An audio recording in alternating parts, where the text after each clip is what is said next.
ഓനെ മനസ്സിലായ എനിക്ക് മനസ്സിലായിക്കോണു. അണ്ണിമാന്റെ ചെറിയ ചെറുക്കനല്ലേ ആ ബാംഗ്ലൂർ പഠിച്ചണേ. വരുമ്പോഴേ ഓന്റെ കൈക്ക് ഒരു പൊതിയൊക്കെ ഒരു വെള്ളം നാളുണ്ട് മറ്റേ അരിപ്പൊടിന്റെ മറ്റേ ചെറിയൊരു കവറേറ്റ് എടുക്കും. ഈ തന്താര് രാവിലെ തന്നെ വരുന്നുണ്ട് മനുഷ്യനെ ബുദ്ധിമുട്ടിച്ചാണ്. എന്താ കന്നാലും തിന്നാന്ന് കിട്ടിയില്ലേ? ഓടെ വില അവിടുന്ന് എന്റെ അച്ഛൻ കുട്ടിച്ചാങ്കരുടെ പുതിയാപ്പിള താങ്കള് ഓടെ അവിടുന്ന്. കാക്ക ഈ നിയാസിന്റെ പേര് എവിടെ അറിയോ? ഏതപ്പ നിയാസ്? കൊട്ടാരപ്പറമ്പിൽ നിയാസില്ലേ? ഓനാണേ. നിയാസ് എന്ന് പറയുമ്പോ കുട്ടി ഓന്റെ ഫോട്ടോ എന്തെങ്കിലും ഉണ്ടോ? ഒന്നും കാണിച്ചാട്ടിക്കാം. ആ ഫോട്ടോ ഒന്ന് കാണിച്ചു. ആളെ ആ എന്റെ പെങ്ങക്ക് തന്നെയാണേ.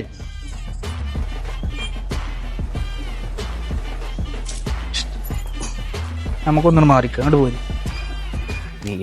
ഓനൊന്ന് കെട്ടിച്ചോണ്ട് അത് ഞാൻ നടത്തും. കാരണേ ഓന്റെ വാപ്പ പണ്ട അതിന്റെ വിഷയത്തിൽ നമ്മളൊന്ന് ചാമ്പിയതാ. ആ ബിരിയാണി തിന്നിച്ചു തോന്നില്ല. അവിടെ കൊടുത്തിട്ട് വരി.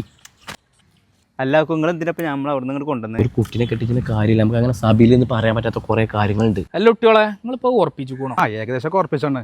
ഇപ്പൊ ചെക്കനെ കുറിച്ച് അറിയാനൊക്കെ വേണ്ടിട്ടേ നിങ്ങൾ വന്നിരുന്നു. നിങ്ങൾ എന്നാ ഇനിയിപ്പോ നമ്മൾ അതിലൊന്നും പറയണില്ല. അത് നടക്കുകയാണെങ്കിൽ നടന്നോട്ടെ. ഏതാ ഇപ്പൊ ഒരു കുട്ടിന്റെ കാര്യമല്ലേ? ഓ ചെറുക്കനാണെങ്കിൽ കുറെ പെണ്ണുണ്ട്, അത് നടന്നോട്ടെ. എന്നാലും ഒരു പെൺകുട്ടിനെ കെട്ടിച്ചിന്റെ കാര്യമാകുമ്പോൾ അത് പറയല്ല. ആ ചെറുക്കൻ കെട്ടി പോവാണെങ്കിൽ പെയ്ക്കോട്ടെ. എന്തെങ്കിലും പ്രശ്നം ഉണ്ടെങ്കിൽ പറയട്ടോ. അതെ പെങ്ങളെ കാര്യമുണ്ട്, റിസ്ക് എടുക്കാൻ വയ്യേ, അതുകൊണ്ട് നിങ്ങൾ ചോദിക്കണേ. റിസ്ക് ഉണ്ടോന്ന് ചോദിച്ചു കഴിഞ്ഞാലേ ഇന്നാളിപ്പോ ആ ബംഗാളി കോട്ടേഴ്സിന്റെ കാര്യം എനിക്ക് അറിയില്ലേ?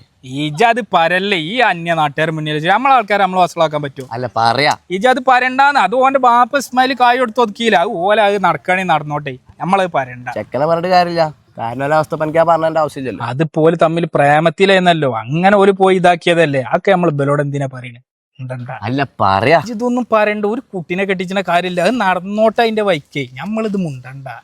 വേഗം ഷെഫീഖിന്റെ ചായപീടിന്റെ ബാഗ് പോവാ. എന്റെ കല്യാണം മുടക്കുന്ന ആൾക്കാരെ കിട്ടിയോ? മറ്റേ കാര്യം ഞാൻ എന്തായാലും ഒരു കുട്ടീനെ കെട്ടിച്ചിന്റെ കാര്യമാണ്. ബാംഗ്ലൂർ പഠിച്ചുണ്ടാവിച്ച ആ ബാംഗ്ലൂർ പഠിച്ചുമ്പോ ആ പെൺകുട്ടിനെ പള്ളിയിൽ അയക്കാണ്ട് എനിക്ക് അറിയില്ല. പതി എടാ കുട്ടി അന്നല്ല ഇപ്പൊ ഒരു ഇന്നോവയില് 10-15 ആള് വന്ന് ഓനെ പൂസിയിട്ടാണ് നേരാക്കിയത്. അത് നമ്മളിഞ്ഞി പറയണ്ട. അല്ല ഞാൻ പറയാ.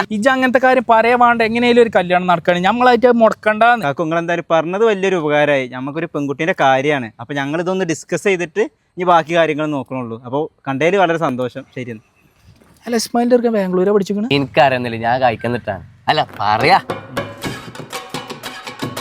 എവിടുക്ക കുട്ടികളെ യേശാമാരിപ്പിന്റെ ഇടയിൽ മടലും പിടിച്ചിട്ട് കളി കഴിഞ്ഞ് വരിക? അല്ലങ്ങക്ക് നിയാസിനെ ഏത് നിയാസിന്റെ കുട്ടപ്പ ബലി പറയണേ? നിങ്ങള് കുറച്ചേരം മുന്നേ കല്യാണം മുടക്കില്ല. ആ നിയാസാണ് ഞാൻ. ഇനി നിങ്ങളുടെ ജീവിതത്തിൽ ഒരാളും കല്യാണം മുടക്കരുത്. കുട്ടിയെ ഒന്നിനും മാറിക്ക. ഞാനൊന്നും പോട്ടെ. മരിപ്പിസ്കരിച്ച ഞങ്ങൾ ഈ നാട്ടിലൊരു കല്യാണം മുടങ്ങിയ നിങ്ങൾ രണ്ടാളും കുജ്ജുത്തിയാണ് മൂടും.